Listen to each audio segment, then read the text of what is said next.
I am project consultant for Monarch Services, and I will let my co-facilitators introduce themselves.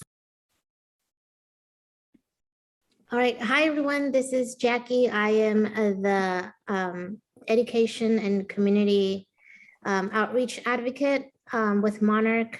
And yeah, I'll be taking part of this presentation. And good morning, everyone. Thank you for being here. My name is Dalia, and I also do education and community outreach with Monarch Services. And quickly before we get started, we also do have another community agency partner, fellow colleague of us that does education and prevention work, Ana Velasquez from Walnut Avenue, who will, at the end of this, be kind of introducing what Walnut Avenue does and provide some resources for all of you here today.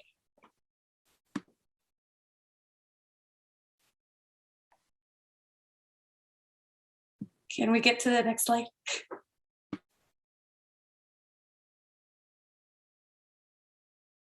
So to start off, February is Teen Dating Violence Awareness Month.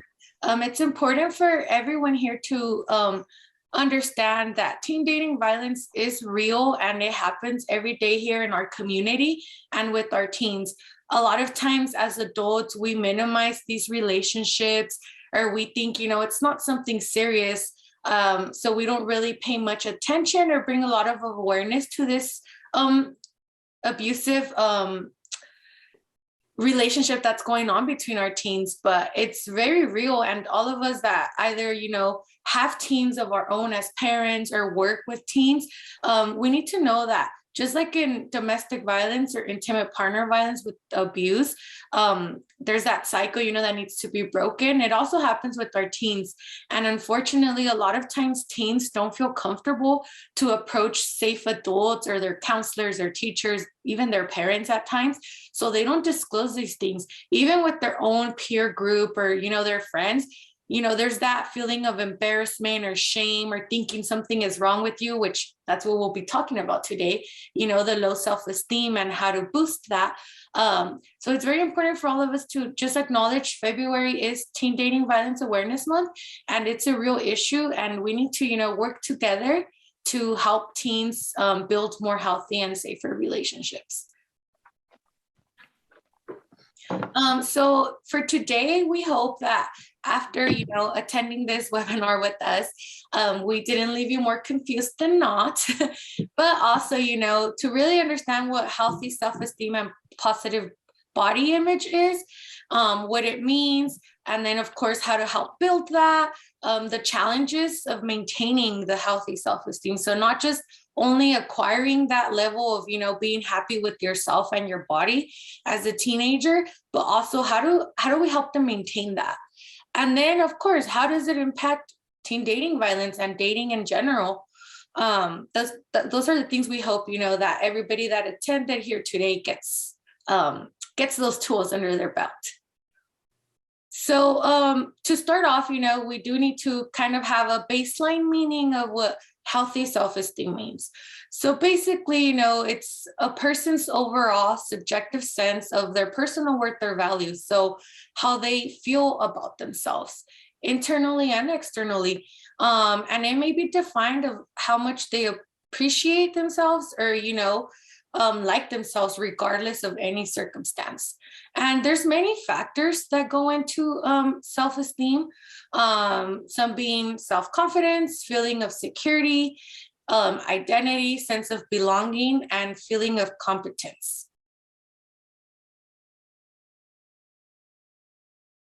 And here we have a little graphic from Very Well, which is a great resource when doing this kind of work. And basically, you know, it reinstates again those 5 elements that come with self-esteem. And, you know, that sense of belonging is very important for teenagers.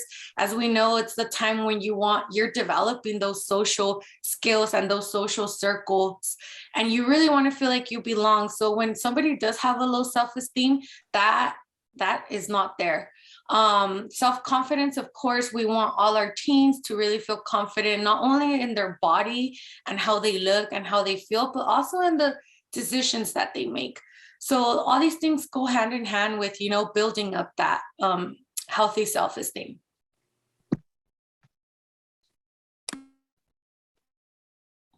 All right, so just how Dalia was sharing right now, self-esteem plays a huge role in how a person feels and identifies and portrays that to the world. People with low self-esteem tend to feel less secure of their own abilities. And this takes a really big impact on their decision-making process, their overall view of themselves and the input they put into the world. They might not feel motivated, so they tend to stop doing new things or things that they might enjoyed in the past. And we'll go more into that of what exactly portrays or how low self-esteem can impact the daily lives of a person, especially like a teenager. So having low self-esteem can really impact their goals, either in the future or their current plans. They can have a lot of issues expressing their needs, especially in a relationship and with people around them. That can be either like your parents or your teachers or even like at work. And they experience a lot of low levels of confidence, and they feel unworthy and unlovable because they lack that worthiness of themselves, so they don't believe that others are capable of doing it either.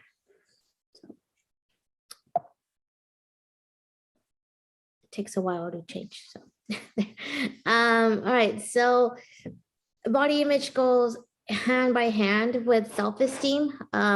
When we have a positive body image, we tend to have a higher level of self-esteem, and vice versa. When we have a negative body image, we have lower levels of self-esteem. Body image can be the way that you look yourself in the mirror. It's the way that you look at yourself in a picture. It can be the way that you have certain assumptions of yourself, certain memories of yourself. So pretty much is the way you see yourself in the everyday life. It's very targeted towards the physical appearance. So like your shape, your height, your weight, but it's beyond that, right? It's not just how you look on the outside, but also how you feel and think you look on the inside. So it has a sense of control on how you see your body and how you use it. So that's why when you have a lower level or a negative view of your body image, you tend to believe that you're not capable of doing certain things. So then you don't try to do those things, and that goes hand in hand with having a low self-esteem. So we're going to be talking a lot about how body image and self-esteem relate to each other, even though they're two separate topics. And then Sydney will talk a little bit more about that.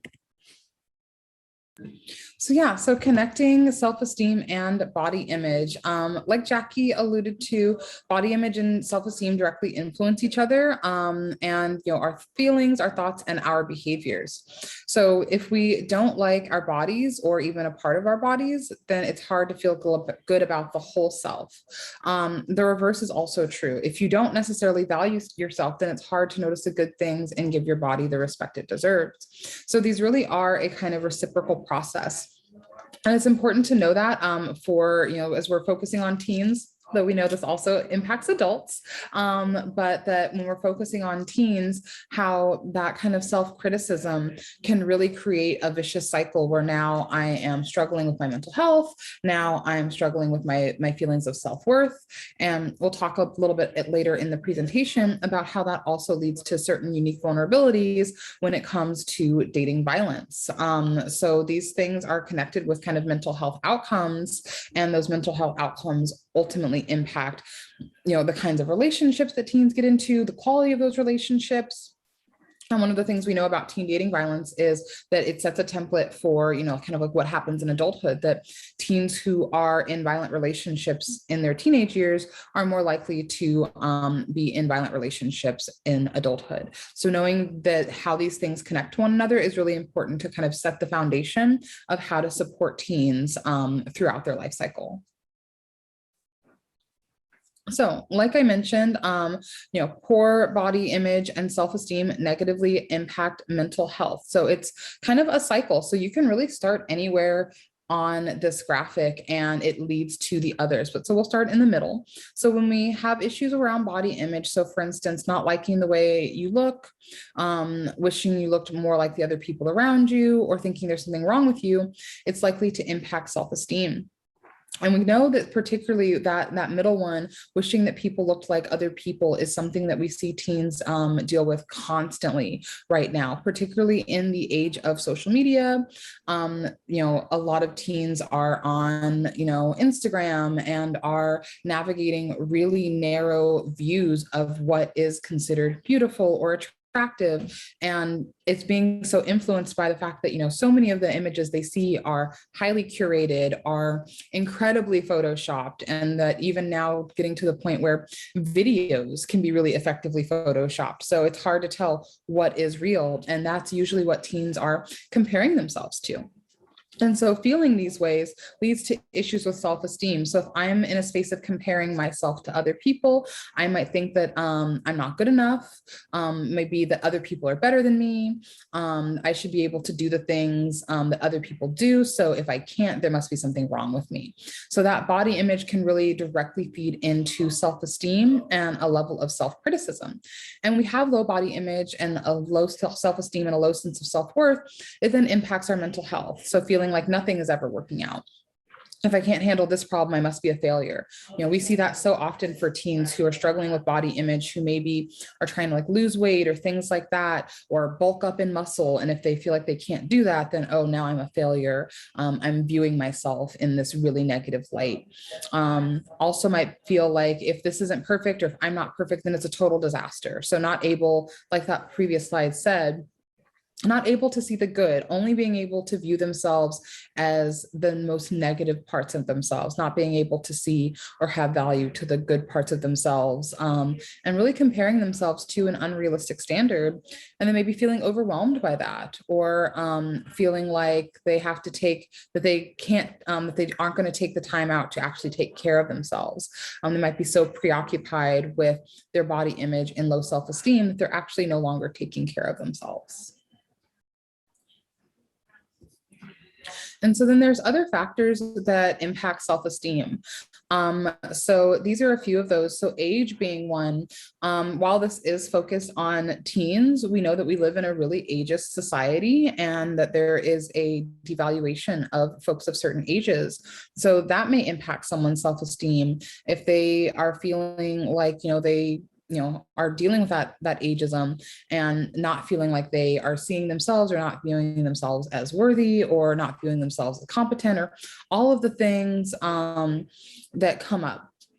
Disability might also be one. So we know, again, just like we live in an ageist society, we live in a very ableist society that really puts down people with disabilities. So if somebody maybe has physical limitations, if someone, has, looks different, or their body works in a different way, that may impact their self-esteem because of the society that we live in, that, maybe telling them that they don't have as much worth as an able-bodied person. Genetics might be one. There are people who just have a predisposition maybe to being more down, or, depression, anxiety. And so that, coupled with maybe, societal messages around worth and value, might really impact someone's self-esteem and consequently their body image. Illness, something we've seen a lot in the last 2 years with COVID, either people, getting sick and not being able to move their bodies, maybe gaining weight, or vice versa. Now they're so sick, they're in the hospital, they're losing all this weight because they're not, their body is fighting this major infection. And now, how am I feeling about my self-esteem? Am I feeling bad about myself? Am I feeling unattractive? All of those things. Physical abilities, that really connects back to the ableism that I mentioned with disability, that if someone can't do something because of physical limitations, and maybe it makes it even harder, if let's say someone who is a user of a wheelchair can't get around because nothing is accessible, because they have to go upstairs and steps constantly, that might really impact their self-esteem and have them feeling really bad about themselves. And that's not, because of them, that's because of the societal structures in place that have made it so that we can live in a world of ableism, living in a world also, of like, let's say fat phobia, someone who is just trying to work on being able to walk to their stop sign on their street and feeling bad about themselves because, oh, other people can do this, why can't I? So that can impact self-esteem and can impact body image. Just like the other kind of isms that I've mentioned so far, classism is something that really impacts, youth and adults. So if someone has a low socioeconomic status, maybe they can't afford the things their friends have. They can't afford, an iPhone or, nice clothes or to get new shoes every year. And that might make them really feel like bad about themselves because we, in our society, privilege people with money or people who have access to these material things. And that might make someone feel like they have lower self-esteem. And then also addressing negative thought patterns. Is our internal voice, or is the voice of the teen, is their internal voice kind of putting them down all the time, making them feel like they are not worthy, making comparisons? So those are all other factors that can greatly influence self-esteem. So what creates low self-esteem? So we kind of talked about what self-esteem and body image are, but like what creates the conditions where self-esteem is low. So it's often our experiences that form the basis of overall self-esteem. So those who are constantly receiving overly critical or negative assessments, maybe from friends or family, will likely experience low self-esteem. So maybe you grew up in a house, or maybe these teens are growing up in houses that are very critical, where people are always talking about their body, or they come home and someone's like, well, what did you eat today? Oh, that you're eating kind of a lot, or oh, you're so skinny and you need to bulk up, or you don't eat anything. Those folks might, kind of develop a more critical internal voice. They might internalize those messages from family or from outside influences, and now that's leading to lower self-esteem. Conversely, those who experience what we call unconditional positive regard will be more likely to have positive self-esteem or healthy self-esteem. So that might be that, someone who is, maybe disabled or is bigger or outside of the norm, or any teens who are struggling, just showing up and accepting them and giving them positive regard exactly as they is, or exactly as they are. So they don't have to do something to be worthy. They don't have to be, skinny to be worthy. They don't have to be, a grade A student to be worthy, but showing up and giving them that positive regard unconditionally. So not having conditions to their worth. And that is likely to yield someone to have higher self-esteem.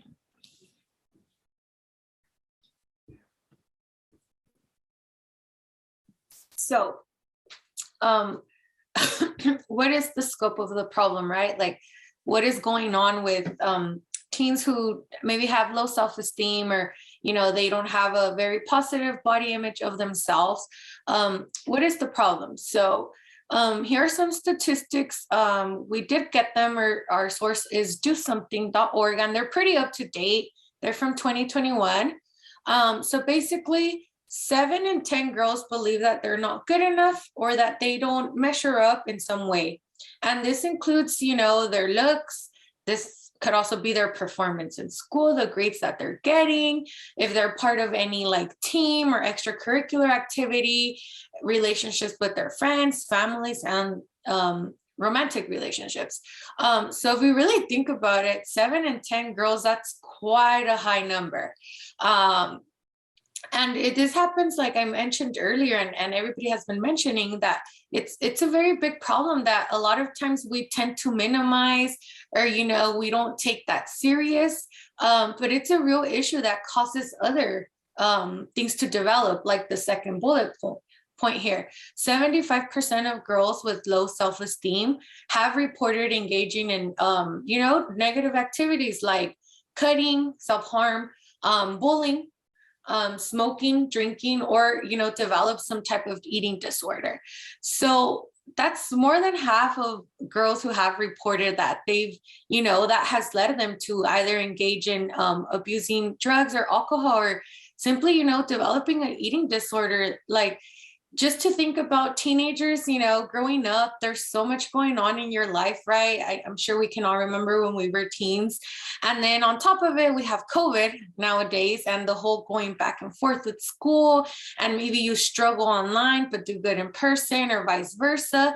And on top of all of that, you have these internal problems going on with you that, for the most part, people aren't taking serious. And you resort to coping with things like bullying others, or self-harm, or the eating disorders. And these are real issues that are happening in our community every day, and we might not be aware of them. Maybe because we don't work with that type of population, or we just simply focus on other things. But I think, especially as service providers, as parents, or if you have little cousins, younger siblings, it's really important to really understand that this is a real problem, and we need to try our best to kind of navigate that. Which further down this presentation, there will be some ways of navigating those situations. Among high school students, 44% of girls and 50% of guys are attempting to lose weight. So as we can see here, obviously the number for girls is way higher than for boys. And this goes back to, just society in general. As we know, the whole pressure to like have this skinny figure and have all these curves and look a certain way, as Sydney mentioned, our teens spend a lot of time on social media. And what do you see on social media? Most of it is like YouTubers or those influencers that, get all these sponsorships with all these brands. I know a very popular one is like Fashion Nova, or things of that nature. And who are the people that you see modeling these things? Specifically for girls, it's these flat tummy, curvy girls. And as we know, that's not reality. Obviously, there's Photoshop, there's surgeries to enhance all those things. But this is what our teens are being exposed to, and that's the very narrow image that they're getting of that's the ideal person that you need to be. And with boys, even though most of this is focused right now on girls that we're talking about, but Sydney touched upon it a little bit with boys. And I know I have younger nephews, and they're very into working out. It's like they're 15, 14, and they want to be all muscular, and they want to look a certain way. And they get it from the same thing, these YouTubers, these influencers that are male, that that's the content they put out there. So our young boys are also being exposed to simply that. And, it causes a very big trauma to them. And the negative impact is that, unfortunately, when they do get into relationships, since there's not that self-love, a lot of abuse can get away. And it takes time to recognize that. So with that being said, teen girls that have a negative view of themselves are 4 times more likely to take part in activities, sexual activities with boys that they've ended up regretting later. Not just specifically boys, obviously any type of partnership, but this itself, this bullet point, I think it talks a lot about that low self-esteem, that you feel like you're not worthy, you feel like you're not pretty enough, or that a boy or a girl's not going to take you serious. So you decide to engage in sexual activities or do things with them that maybe you're not comfortable with, but you do it in the sense of trying to make up for not being good enough. So you think that by, engaging in those type of activities, that's going to make them like you, and that's going to make them oversee that the fact that you don't feel like you're pretty. And that's a very common thought process. Like I said, I have a lot of younger relatives as well. And this is a constant one that, people think that engaging in sexual activities is going to make up for the fact that you don't feel comfortable with yourself. And this is also why we're seeing younger and younger kids engaging in sexual activities nowadays. More than 40% of boys in middle school and high school regularly exercise with the goal of increasing muscle mass. You know, it goes hand in hand with the third bullet point. Just like girls are getting the message of having that flat tummy and that curvy, perfect body, boys are getting the message that the more muscle you have, the better. So that's really the scope of the problem here. And before we move on to the next slide, something that I also want to note is we got these statistics from DoSomething.org, but also kind of noting that they're very much in the camp of boys and girls. We know there are so many trans youth, non-binary youth, and LGBTQ youth who are also navigating these issues. And there might be even more kind of challenges with self-esteem if they're growing up in areas that are very homophobic, transphobic, or non-affirming. And so even in the data around the scope of the problem, we don't get the full picture of how these messages and self-esteem impact so many people. Wanting to even highlight, as we talk about body image, how for so many trans kids, the body that they are in does not align with who they are as people, and that impacts their self-esteem and that their feelings of self-worth, and like we talked about, mental health. So just knowing that the scope of the problem is huge and that we're still missing so much information about how this impacts so many teens and youth as they're growing up.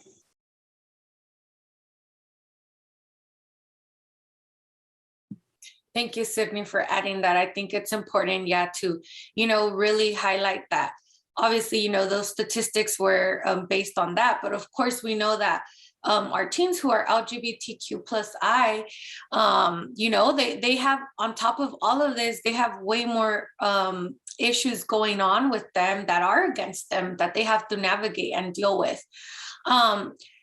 And then, of course, low self-esteem and poor body image can be learned patterns. Just like violence is a learned pattern, so can this. And it comes from the constant conditioning and hearing comments, for example, messages from family. I know earlier there was some examples provided, but, simply your family constantly noting, like when you go to a family party, like, oh, you look skinnier this time. And the next time you go, it's like, oh, you gained some weight, like what's going on? So people, right away connect gaining weight to like, oh, something negative is going on in your life. So what's going on?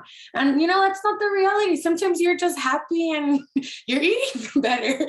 And, these are the messages our teens get from their family, from the unit that's supposed to be their rock and supposed to love them unconditionally. But, there's those messages of the certain way that you should look, or getting compared to your cousins and your siblings. Like, oh, so-and-so at your age was like skinnier, like what's going on with you? And just those constant comments and messages from family, which, like I mentioned, it's supposed to be the ones that love you unconditionally, really enable that pattern that teens start making up in their mind about who they are and their self-esteem and their poor body image. Media influences, I talked quite a lot about it. Sydney did too, but obviously we know media is a huge one. Their friends and their peer group. Of course, we know that when you're a teen, your social life is kind of big, right? And at some point it comes to the center of your focus, your social life. So definitely their peer groups. Influential adults, so other adults in their life. Again, it can be an uncle, an aunt, a trusted adult, a neighbor, somebody they grew up with. Even these adults on social media that I've mentioned, those YouTuber influencers, they're adults, but they're obviously their audience is younger folks. So definitely there's some influential adults out there. And then, of course, romantic relationships. As a teenager, when you get into your first relationship, and you think you're in love, and you are, you probably are in love in that moment. If your partner is making you feel bad about yourself, or constantly making little remarks about, the way you're dressed, or, the outfit that you chose to wear today, or simply your shoes, or simply the way you walk, those things really stick in a teen's mind, because it's your partner and it's the person who's supposed to love you. And if they're constantly judging you, it's going to create that pattern, and lower your self-esteem. So these are usually, the places where teens learn those messages of with self-esteem and affects their self-esteem, definitely.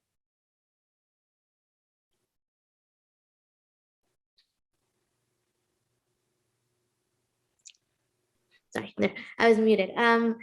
So we've obviously learned so far what self-esteem is, body image, where we learned this from. So obviously self-esteem it's the sense of self, and body image is how you see yourself. So it's really comes down to these images that you have about yourself physically, mentally, emotionally, and how you portray that to the world. So your self-esteem and your body image is really going to impact the way you treat yourself and how you allow others to treat you. I think low self-esteem it's beyond the liking yourself or loving yourself. Obviously, that's the goal. That's the main key of having a healthy self-esteem, is to put yourself first and to love yourself first. But it's also about believing in you. It's also about respecting your beliefs, your thoughts, and your feelings, setting healthy boundaries. And so when we lack a positive self-esteem and a positive body image, we are going to be seeing some impacts and vulnerabilities. And these are just some of the examples that we see, especially with our youth. So there's this believing that others are better than you, right? So there's a lot of negative social comparison. We tend to fixate on the negative things that we have, and we fixate on the positive things that others have, and we compare that almost every day. I mean, we go through like hundreds of thoughts a day. I think it's anything between like 40,000, 90,000 thoughts. And so imagine a teen who's constantly telling themselves, that person is better than me, that person is more attractive, that person has a better body, that person is smarter. So we constantly have this thoughts of everyone is better than me. And even if somebody comes and tells you like, no, that's not true, like it's so deep in your thoughts that you're just going to start believing it, right? So just how positive affirmations work, negative thoughts also take a toll, right? So it's really hard for a person who's struggling with low self-esteem to believe otherwise, to believe that, you know, they have their own uniqueness, they have their own values, and then that they're perfect the way they are in their very own self. A person with low self-esteem is also going to have a hard time expressing their needs. Setting boundaries and having assertive communication can be really hard because they might feel a lot of guilt. They might feel like the other person is going to think like, oh, you're just being, you know, annoying, or you're just whining. And like they feel like that fear of that person is not going to like me anymore. So they have a really hard time setting those boundaries and expressing their needs. Like I said, they tend to focus a lot on their weaknesses instead of their positive attributes. And that comes from those constant negative train of thoughts that they go throughout every day. They frequently experience fear, self-doubt, and worry. They're constantly, and that's why also I know Sydney talked about the impacts of mental health, but anxiety and low self-esteem and depression are very linked, like close together. When a person is struggling with self-esteem, they tend to overfixate on the future and worry about what's going to happen next. They have a very poor outlook in life, so they tend to think, well, like my future ain't getting any better, so like they're constantly worrying. They can walk into a room and fear like everyone's watching me, like I'm being a fool of myself, they're probably just judging me and criticizing me, when in reality that's not true, right? So they have a lot of self-doubt. They worry a lot about what others people might think of them. They worry how they portray themselves to others. So a lot of fear, a lot of self-doubt, and a lot of worry. Like we said, they have a very negative outlook in life. And they feel a lack of control. So that's where like a lot of the anxiety hits, right? So they tend like, they feel helpless. They feel like they can't do anything to get their life better, or you know how they get it together. So they really start feeling anxiety over what's going to happen with their own lives. And it's based because of this negative train of thoughts that they have about themselves. They have an intense fear of failure. Part of that comes because they feel like everything is already wrong in their lives or in their bodies and in pretty much everything that they do. So they feel like if they try something or they do something and they fail, it's going to make it even worse. And that's not true. When we try something, and even if we fail at doing it in the first time, it's just a learning experience, right? But they don't see that. They don't see it as a learning experience. They see it as another failure. And so they grow up or they keep doing things with this intense feel of failure. And we see how maybe they can start procrastinating, or they can start dropping their grades because they're not even trying. They can drop out of like extra activities. Like let's say they were like on a soccer team or gymnastics or some sort of activity that they enjoyed doing. And so because of this fear of failure, they drop out of it because they won't even try doing it because of the fear that they're not going to be good at it anymore. They have a lot of trouble accepting positive feedback. And this is something that even I myself, I'm trying to get better. And I feel like everyone can do better at accepting the feedback. At least for me, I tend to say, like, when somebody tells me like, oh, like your shoes are so pretty, or I love your sweater. And instead of just saying thank you, I tend to like justify like, oh, thank you, they were like super cheap, or I got them on like sale, or I got them at a certain store. And it's like they tend to change the conversation or to give an explanation when the easiest answer is just say, oh, thank you, I like them too. Or, but we have a very hard time of accepting positive feedback. And that comes because we don't believe it ourselves, right? So when a person has low self-esteem, they don't believe that they're good enough. They don't believe that their shoes are pretty. They don't believe that they're skinny enough, or that they have a nice smile. So then they start thinking, well, why would the other person think of this when I don't think of it myself? And so that's also the reason why when someone comments something negative about their image, they tend to fixate on it a lot. Somebody with better self-esteem might be able to bounce back from it really easily. How Sydney says, someone with positive self-regard, it's just gonna brush it off, or they might think about it for a while, but then they bounce back. Someone with low self-esteem is gonna take it very personal.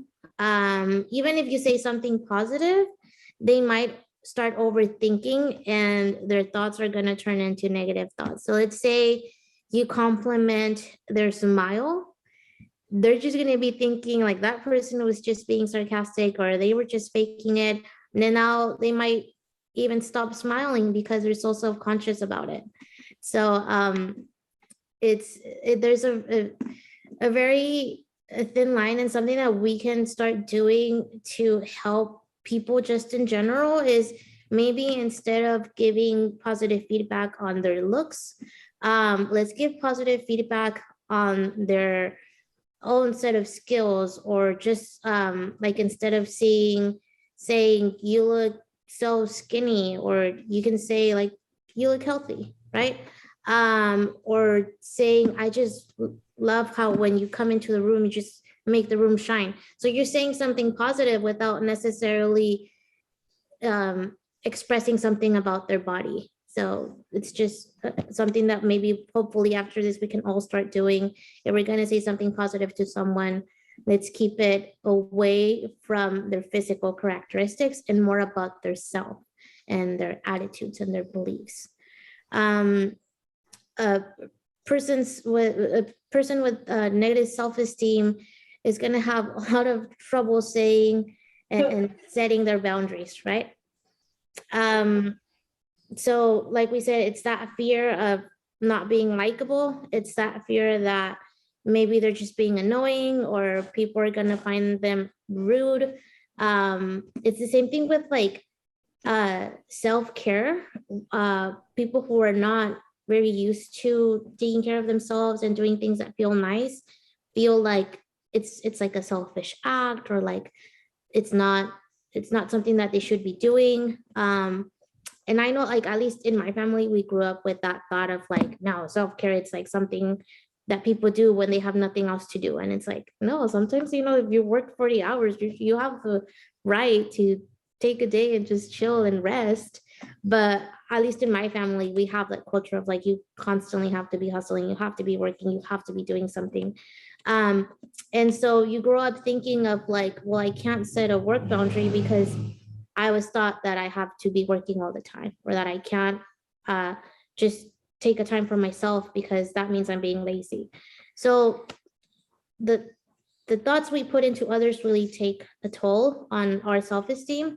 So again, staying away from those of, if you see someone who's just resting, like instead of saying like, oh, you're just being lazy, we can just say like, oh, good for you for taking some time off.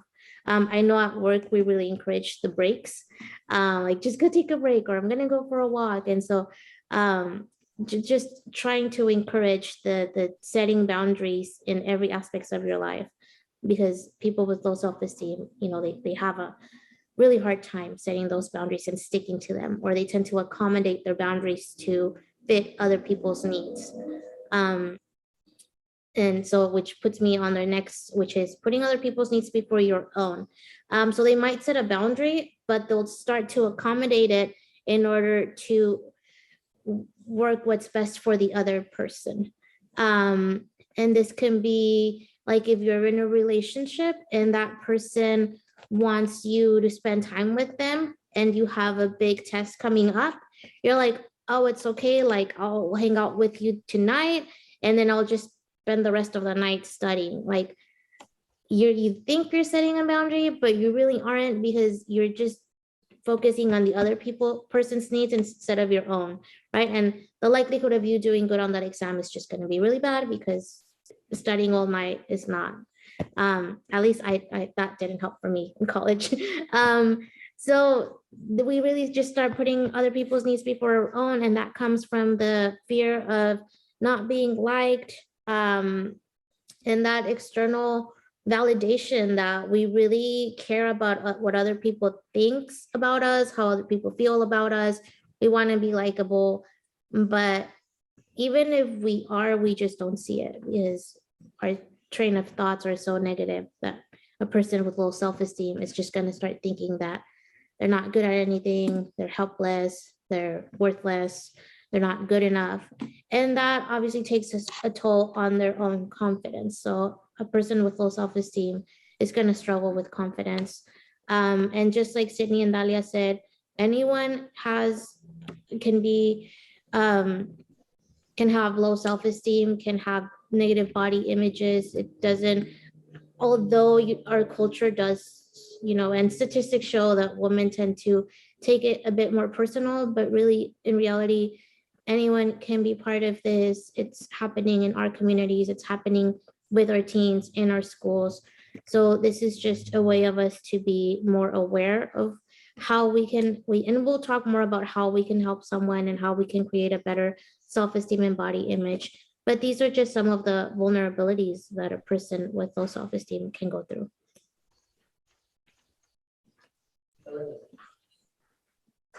And so really kind of making that connection between self-esteem and dating. So we know these things are so tied, like we've already, you know, established that there is a great impact where one impacts the other. And so having low self-esteem can impact dating relationships in the following ways, and not just in these ways, but these are things that kind of research shows us are the biggies. So a big one is feeling unworthy of being loved or treated with respect. This goes back to those vulnerabilities that Jackie was just mentioning, where if someone, you know, is dealing with low self-esteem, they may feel like, okay, I don't really deserve to be loved or treated with respect. They might not even really have a conceptualization or an understanding of what it means to be treated with love and respect. And so they might feel like if they are, you know, expressing their needs for respect, or if they're expressing their needs in the relationship, that they're doing too much, they're being too much. And so kind of accepting treatment that is not what they deserve because they have low self-esteem. They may have a fear of rejection, which keeps them in unhealthy situations. We see this with teens and adults, where if there is that fear of being left or being lost, or fear of being rejected, or fear of not being loved, that can lead to staying in unhealthy situations. Or maybe they know that the situation is unhealthy. They know that it's not serving them, but they might feel like, oh, okay, well, this is, this person loves me. This is the most I've ever felt loved. So I'm just going to stay in an unhealthy situation because at least they love me. At least they're not leaving me. And that might be related again to the self-esteem and feeling like, oh, I don't know that I don't feel confident enough to know that I can have another partner, or that I can have somebody who actually values me. Being unable to set or hold boundaries. So this can go kind of both ways, where a person with low self-esteem may struggle with setting their own boundaries, and they may struggle with respecting the boundaries of other people because it's something that, feels threatening to them. So being unable to set or hold boundaries, that goes right up, right into the, fear of rejection or staying in unhealthy situations.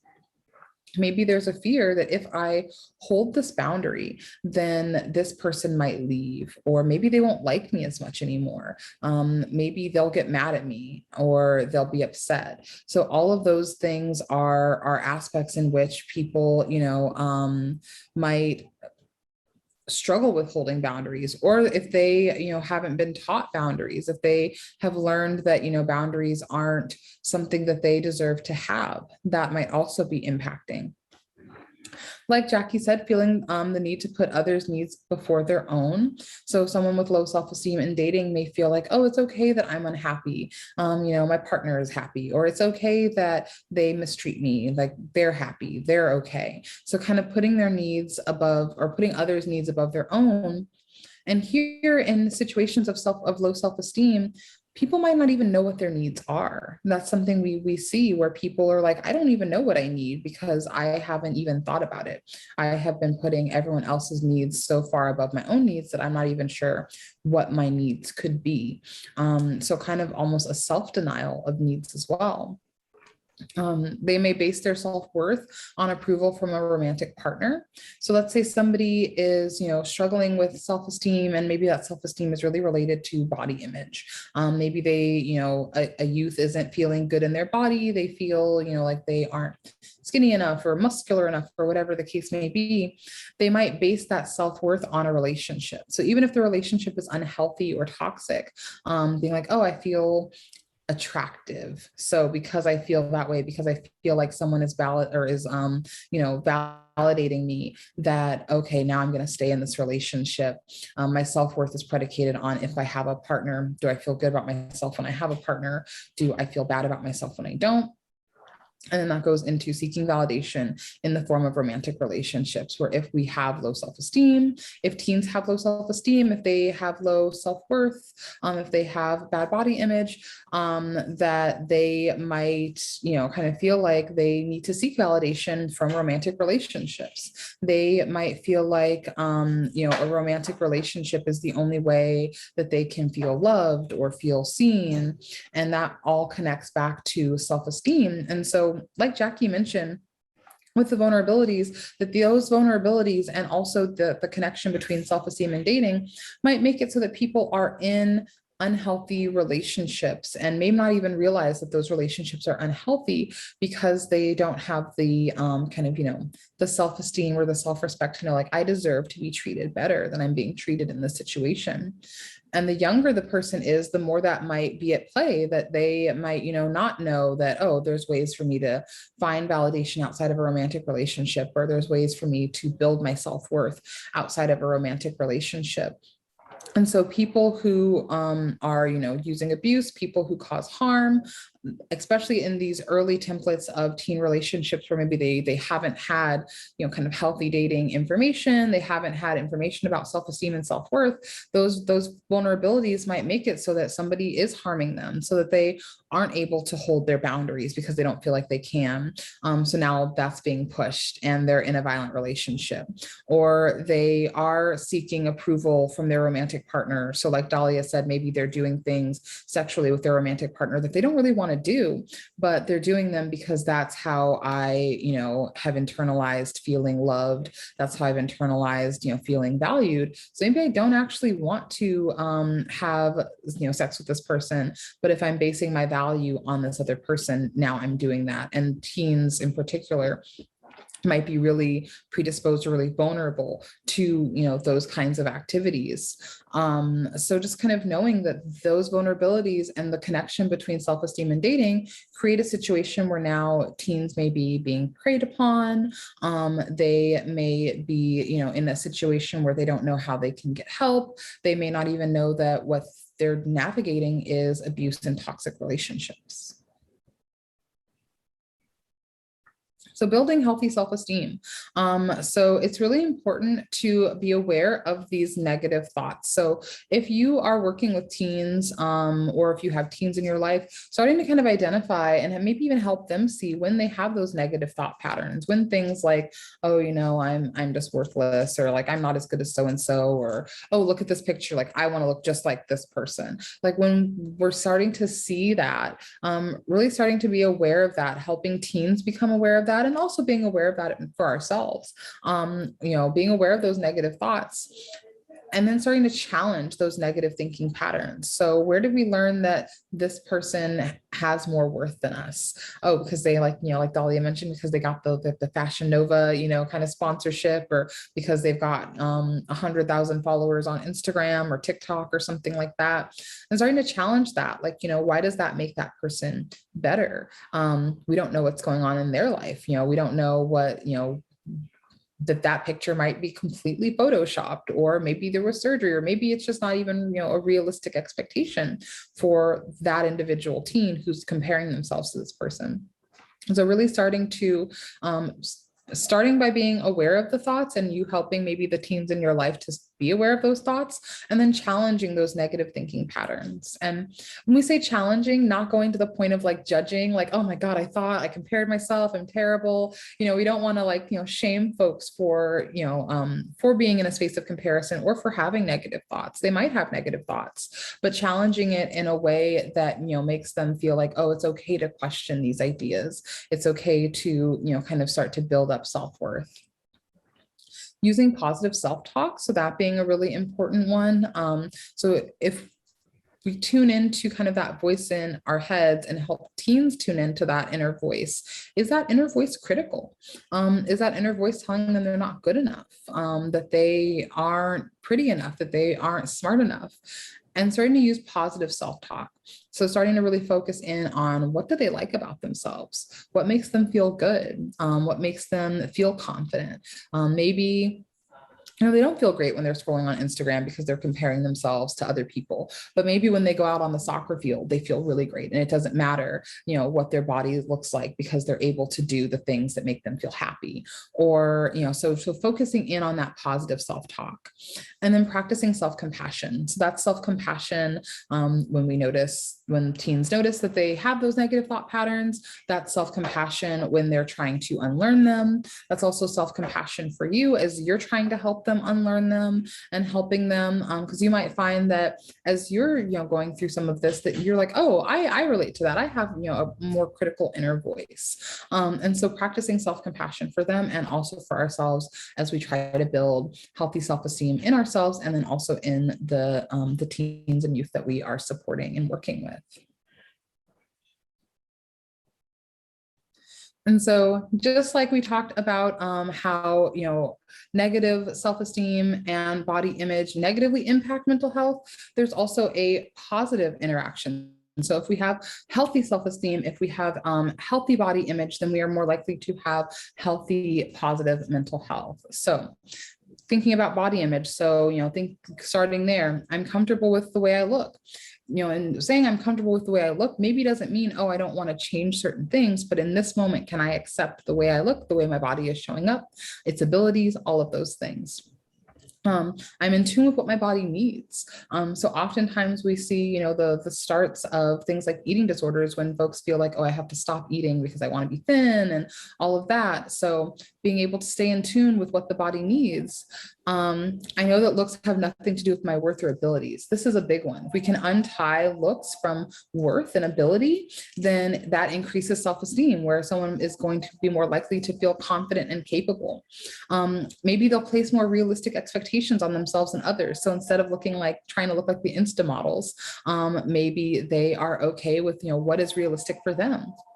And then leading to self-respect. And we know that comes in to make healthier mental health, where they may make time to take care of themselves even when they're dealing with something difficult, or they know that they can start to work on solving their problems and not everything has to be, a disaster.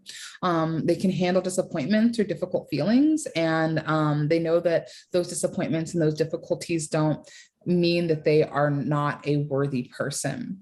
And then things may not be 100% perfect all the time, and that's okay. So like a level of distress tolerance even. So all of those things kind of impacting one another, and really hoping to help teens get to this place, knowing that it is a journey and a process, but that, as the influential adults in their lives, that you have a role in helping teens get to this point.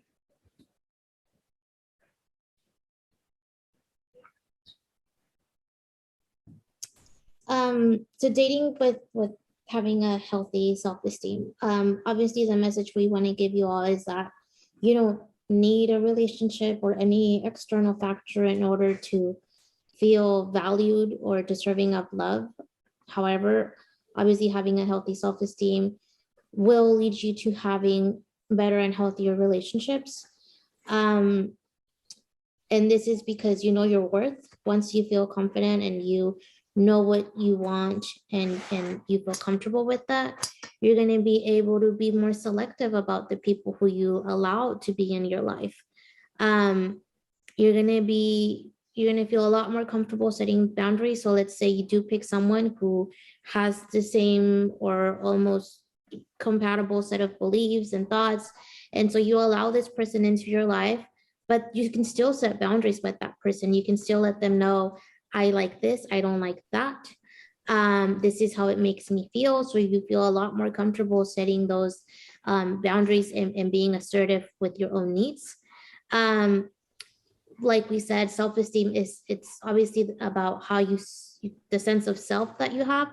It's also about loving yourself and respecting your own boundaries and thoughts and emotions. And so you're going to expect the same from your partner, right? You're going to expect for them to also respect who you are, your own set of thoughts and beliefs, someone that's not trying to change you or mold you into whatever it is that they want you to be. And so you're going to feel comfortable stating that, and you're going to lead them into the right direction of like, hey, I'm a human being and I deserve respect. So I expect that respect from you. And then of course you're also sharing that, right? Because it has to be mutual in order for this relationship to work out. You also find validation outside of a romantic relationship. So like I said at the beginning, you don't need a relationship. You don't need any external factors in order to feel valued and worthy of love. You're a human being, and that's all that matters. But I mean, now you're going to be thinking about, well, my career is something that helps with my self-esteem. My school is something, my ability, my cooking skills are something that I feel proud of and makes me feel good enough and worthy. My smile, my personality, like, so you start thinking about other aspects in your life, not just your relationship, right? And that allows you to have a strong sense of self and self-worth that you can later share with your partner and let them know, like, this is how I feel about myself. This is what I want to share with you. And it just makes the whole relationship better, more loving, more trusting, and more comfortable. There is certain tests you can take online. I think the website is like Love Is, and you can make a quiz of whether or not you're in a healthy relationship or not, or whether or not your self-esteem is on the higher end or lower end. I would really encourage you all to take a look into that. And if you're having some thoughts about your relationship, it might be important to check in with yourself and see, like, is this the right person? Am I maybe having a hard time setting boundaries because I fear that that person might leave me. Why am I feeling this fear? Because you shouldn't fear, right? Stating a need, you should be comfortable in that relationship and to express your needs and your thoughts. So obviously, a healthy self-esteem plays a huge role in your dating life and in the people around you as well, not just dating, but maybe you have to cut off people in your family or friends who are not really compatible with the thoughts you have now, or tend to say those jokes, or just are really rude and tend to really put you down. So when you have that healthy self-esteem, you're able to move away from that people and cut them out. And I know it takes time. Like when we work with our clients, we set goals, we focus on their needs, we empower them, we give them options. And it's because of this, right? We want them to, in the future, not only be okay with themselves, but to also be able to share that with whoever they decide to date, whether they decide to stay in a relationship or not, or whether they have like friends or family who they need to cut out of their lives. So obviously it's important, not just for yourself, but also for the people who you share your time with.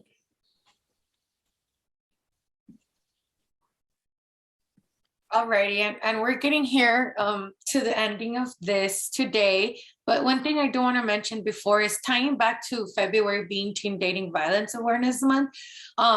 Statistics do show that when teens, either being the survivor or the person who causes harm, does have, a violent relationship as a teenager, in their intimate partner relationships as adults, the severity of the abuse is harsher.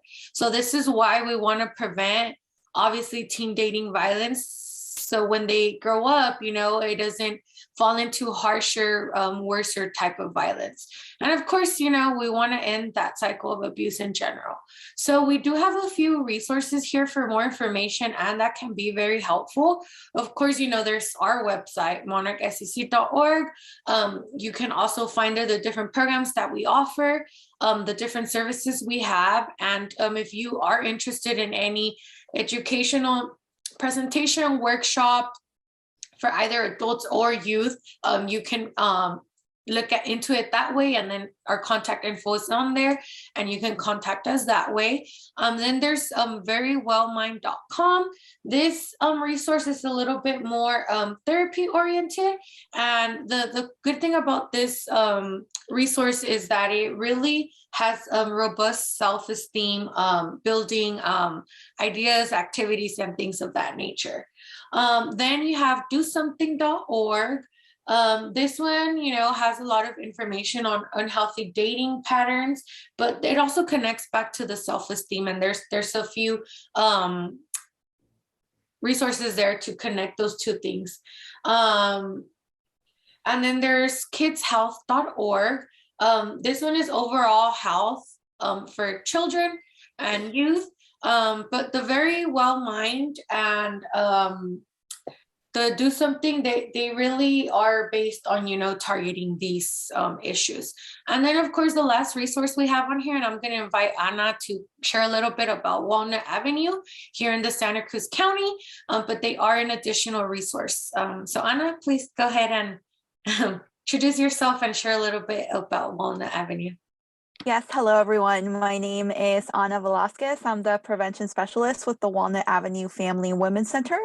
And we provide a variety of services for young people in Santa Cruz County that are geared towards supporting them in their journey of not only building self-esteem, but also reframing a lot of those negative thoughts or influences that they might be picking up either from family or from pop culture in a way that best fit them and their goals and their needs.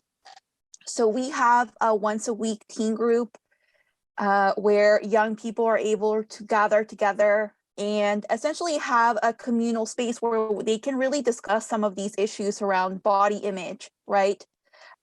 body dysphoria, right? If they identify as trans or non-binary, and how that can impact their sense of self, right? If their outward appearance is a reflective of how they mentally perceive themselves. And it's also a way for them to sort of crowdsource, right? What has worked for other young people in situations where they've had struggles with their self-esteem? What did that look like for them, right? Because sometimes when somebody is struggling by themselves, they might feel like they're out of options, and it can be so helpful to see or hear from somebody else that has been through similar circumstances that can let them know, hey, this is what worked for me. I'm on the other side. Things do get better. You just need to sort of figure out what that looks like for you. So it's a really good opportunity for young people to be part of a space like that. We also provide one-on-one mentoring with young people if they feel uncomfortable in a group setting, where they're able to talk one-on-one with a trained youth advocate that is going to be able to customize support and around their needs and hold space for those very critical and important conversations, right? Around if maybe they're getting fixated on losing weight because they want to look like a lot of those Instagram influencers, then reframing, what does health look like for you, right? And also identify what are some of the strengths that you have, right? If somebody's experiencing low self-esteem or low positive regard, they're probably not able to see what strengths they already have within themselves. And so that can be also an opportunity for them to explore what strengths they have and identify those, and start sort of combating a lot of that internal negative self-talk that arises as a result. One of the things about our youth services is that they're accessible to teens who have experienced teen dating violence, and also to teens that have never experienced teen dating violence. Since from our perspective, any young person is potentially at risk of experiencing this at any point in time. They don't necessarily need to be actively experiencing teen dating violence for them to access our services. So I would just really encourage all of you to let young people know about this resource so they are able to get additional support, especially in cases where maybe, as Sydney, Jackie, and Dalia have mentioned, where maybe their family system, right, which are the people that are supposed to be supporting them and hold space for a lot of these conversations, maybe aren't the safest or most appropriate people for them to go to and talk about experiencing low self-esteem, not feeling good in their bodies, and just feeling really badly about themselves. Thank you, Anna, for sharing that wonderful resource with our audience here today. Next slide. Alrighty, so this wraps up the conversation here today. Please, don't be shy to ask any questions. If you feel more comfortable in the chat, go ahead and type it in there. But now would be the time to ask any questions or any comments you might, or thoughts you might have about the topic. And if you go to the next slide, there is our contact info.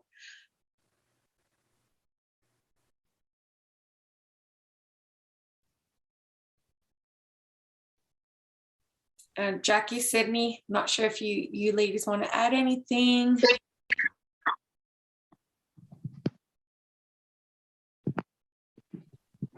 I think someone just unmuted. If they have a question, go for it.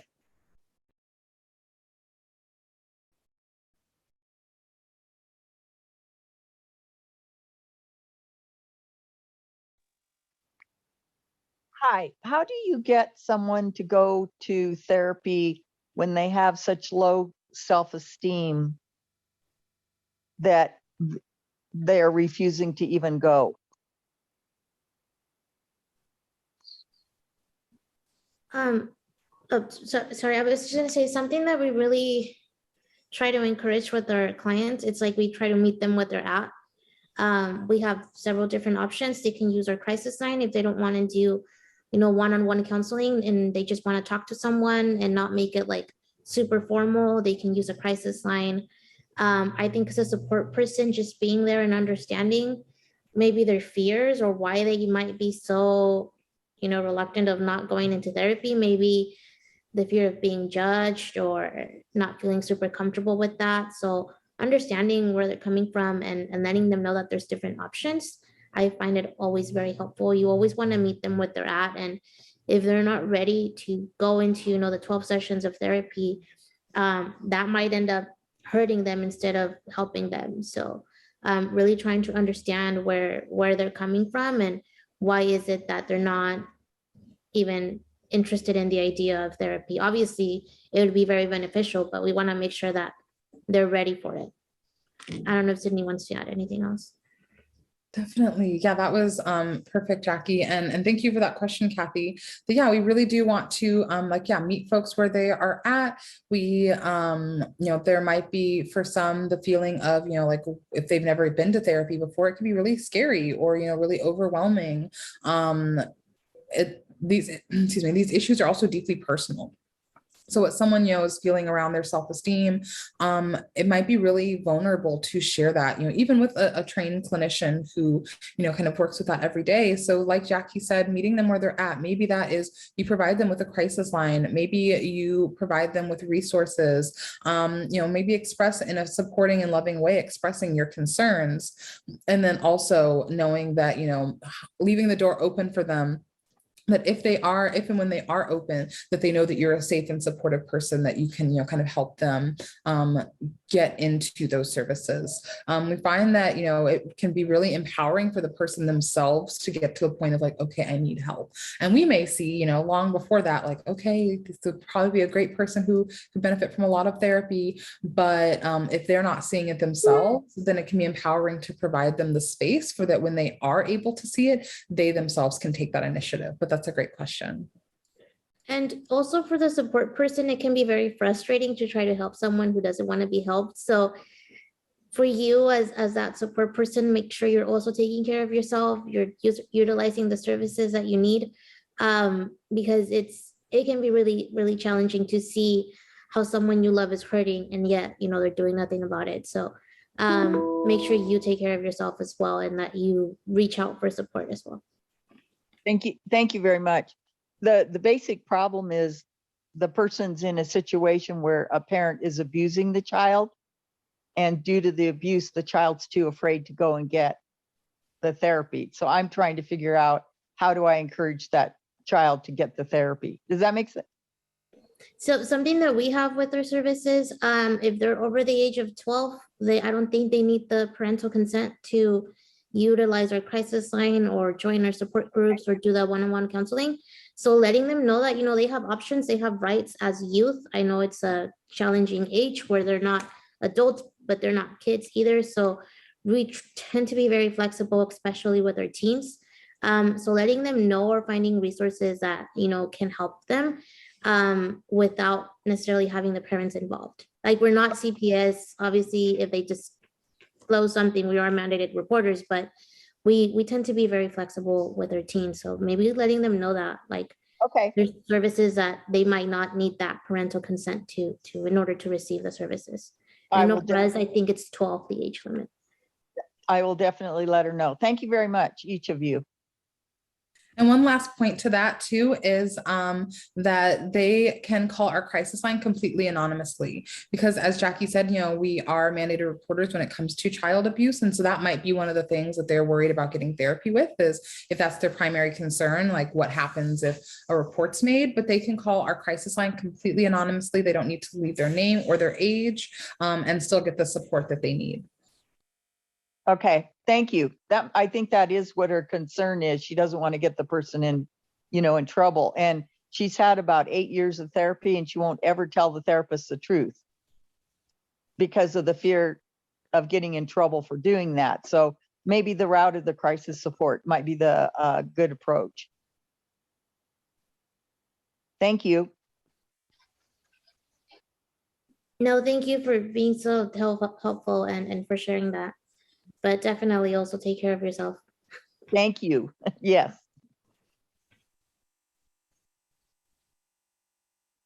Any other questions?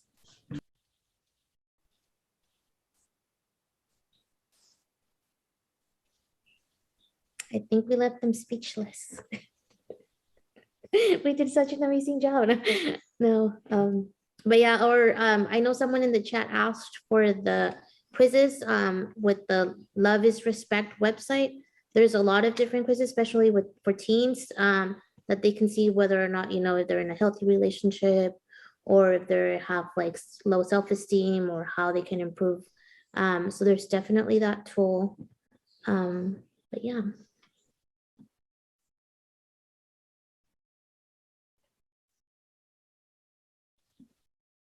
Alrighty, well, if there isn't any more questions or comments, thank you very much to everyone who participated here today. It's very important for all of us to kind of, be aware that, maybe we were teenagers a little bit ago, maybe we were teenagers a long time ago, but, our teens nowadays, on top of, the adversities and the things we face, on top of it, we have to keep in mind there's COVID, there's all these other extra factors that maybe we didn't have when we were growing up.